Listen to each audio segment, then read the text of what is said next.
Fiesta con amigos, llega tu tío borracho y al medio se pone a bailar reggaetón. Inmediatamente te da esa sensación de... es el cringe.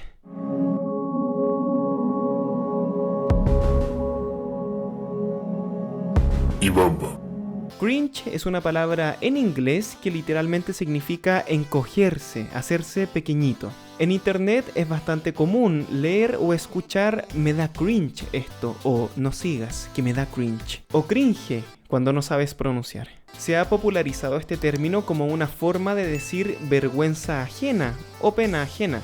Esa sensación rara que uno siente cuando otra persona está haciendo algo medio que ridículo, medio que extraño. Tú me entiendes. Y es como si lo estuvieras haciendo tú, ¿cierto? Esa sensación de soy yo el que está ahí haciendo ese número. Estás comiendo almuerzo de negocios importante para cerrar un trato definitivo y de repente tu jefe sonríe y tiene un espárrago aquí en el diente, entre medio de las paletas. Cosa que a mí no me puede pasar porque tengo los dientes separados. De hecho, tengo los dientes separados para que no me ocurra eso. Y no sabes bien qué hacer, no sabes si decirle a tu jefe, si reírte cómplicemente, pero pueden pensar que estás burlándote, miras para abajo. La cosa es que ese espárrago verde como Hulk sigue aquí, sigue aquí. Y lo interesante del cringe, según la neurociencia, es que es una sensación bastante evolucionada, de hecho. Para entender la vergüenza ajena, tenemos que partir por el paso 1, la vergüenza propia. Sentimos vergüenza cuando creemos que estamos haciendo algo que el resto de personas va a desaprobar o que va a ver con malos ojos. Y esa sensación requiere de mucho tiempo de evolución, porque involucra un grado de preconcepción bastante elevado, de hecho. De partida, tienes que entenderte a ti mismo como un individuo separado de todos los demás, separado del grupo. En segunda instancia, tienes que hacer algo mucho más complicado, que es entender los parámetros sociales que tú piensas que el resto del grupo suscribe y que supuestamente tú estás rompiendo. Es en ese momento cuando nace la vergüenza, cuando tú estás seguro de que no estás cumpliendo con ese parámetro social, con ese estándar social mínimo de cosas que es respetable hacer. Pongamos un ejemplo sencillo. Yo entiendo que soy una persona diferente al resto. Yo entiendo que socialmente es ridículo bailar mal sobre una mesa con medio pantalón abajo y la mitad de mi trasero a la vista. Me embriago con mis amigos, hago precisamente eso y alguien me graba. Al día siguiente reviso ese video y me percato de que no suscribí al pacto social implícito de que bailar en la mesa es ridículo y por lo tanto siento vergüenza. It was at this moment that he knew. He fucked up. Ok, ya entendemos la vergüenza, pasemos al nivel 2. Charles Darwin alguna vez escribió lo siguiente, pon mucha atención. En completa soledad, la persona más sensible sería por completo indiferente a su propio aspecto. Cuando sabes que te vas a quedar solo en casa todo el día, por ejemplo, no vas a salir, nadie te va a visitar y la siguiente persona a la que veas va a ser al día siguiente, muchos de nosotros optamos por quedarnos en pijama durante toda la jornada y hacerlo todo así.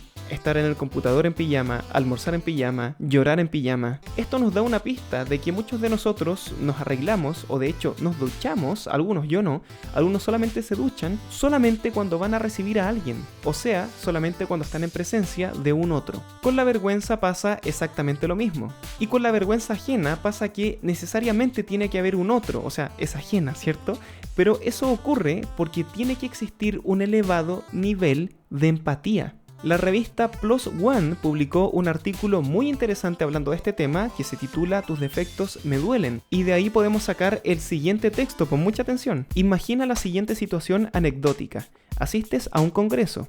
Mientras estás sentado en un auditorio abarrotado de gente, ves al presentador caminando por el pasillo con un trozo de papel higiénico enganchado en su bolsillo trasero.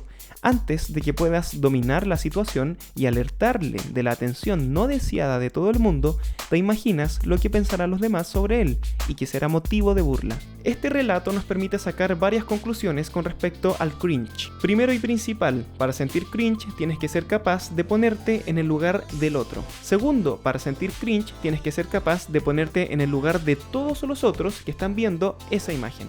Tercero, para sentir cringe tienes que ser capaz de pensar que todo ese porcentaje importante de gente que está mirando esa imagen va a juzgar eso porque no responde a los parámetros sociales. Y cuarto, este es el paso más raro de todos, tienes que pensar que tú eres esa persona que está haciendo el ridículo.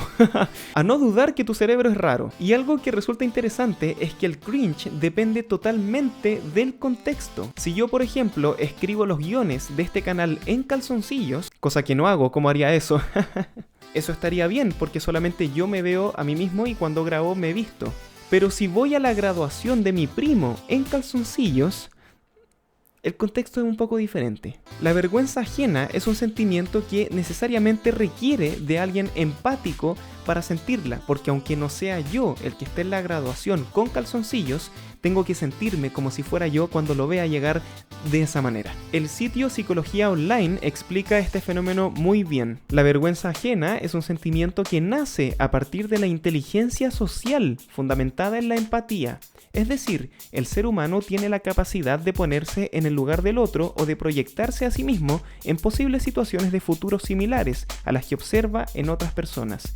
De este modo, el sentimiento de ridículo no solo puede sufrirse a partir de un hecho propio, sino también en términos de alteridad, a partir de la interpretación de cómo me sentiría yo si estuviese en ese lugar. Según la neurociencia, cuando sientes cringe, tu cerebro pone a funcionar las mismas áreas que se activan cuando sientes compasión por el dolor ajeno, físico o psíquico. Si te das cuenta, el sentir cringe es un sentimiento de empatía nivel Dios. Y algo muy chistoso es que el sentimiento de cringe aumenta cuando la persona que está sufriendo del ridículo es o un amigo muy cercano o un familiar.